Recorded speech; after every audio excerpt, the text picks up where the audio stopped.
So, what I'm going to work on now, which is a different plan than what I had planned, or it's different.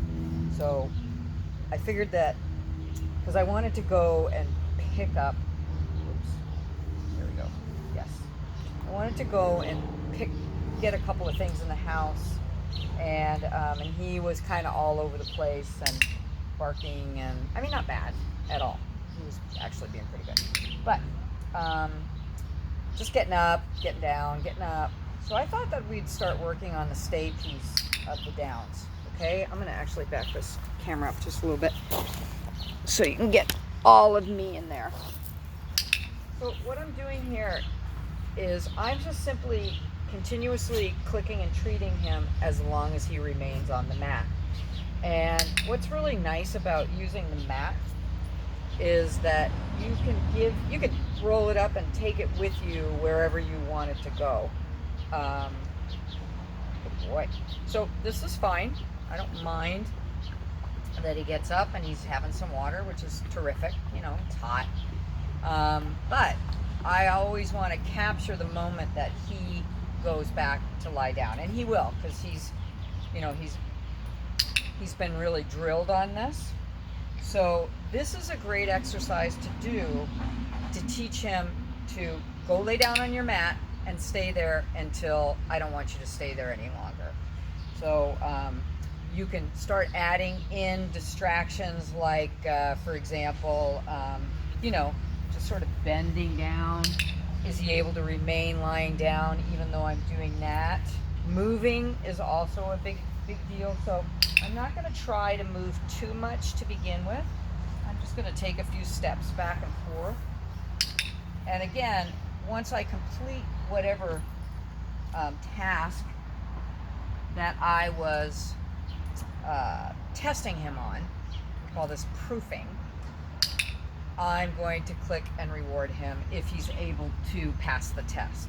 So I'm going to show you one thing that's really hard for dogs, and I don't suspect he's going to be able to do it, and that is moving behind them. See, right away, he starts to get up. But I'm going to show you a little trick to that. So I'm going to wait until he lays back down. I'm going to capture that behavior. Good boy. I haven't said stay, because he doesn't know what stay means. All right? So what I'm trying to do is to teach him in the context of this mat, I want you to remain in position until I give you a release word like okay or free or something like that. So watch, I'm going to take a couple of steps this direction. So like a quarter of the way around the mat. And then I click him for being able to remain in position. So again, quarter of the way. The reason I'm so instead of trying to walk all the way around him, I'm breaking it down into smaller pieces that he might be able to be successful at.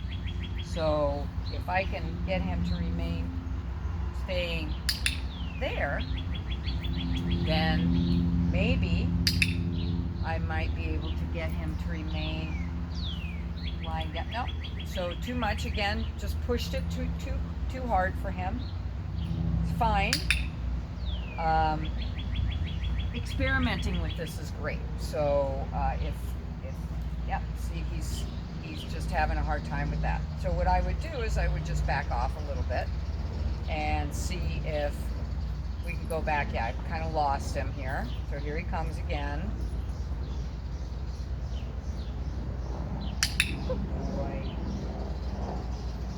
So I'm gonna try. He's just popping up and popping up and popping up, which is totally fine. He's learning skills, right? So he's going to make mistakes. Boy, so he's actually dropped. So the other thing that's really important is treat placement, right? If I toss the treat off the mat, it's going to get him to move around. I don't want to do that now for this exercise. So what I'm doing is clicking and placing the treats basically, or tossing the treats so that they plop right down between his two paws. It's hard, right? New skills are hard. Calvin. Good boy. stop it there because I'm not going to work on this a lot today. But find my little thing that turns it off. So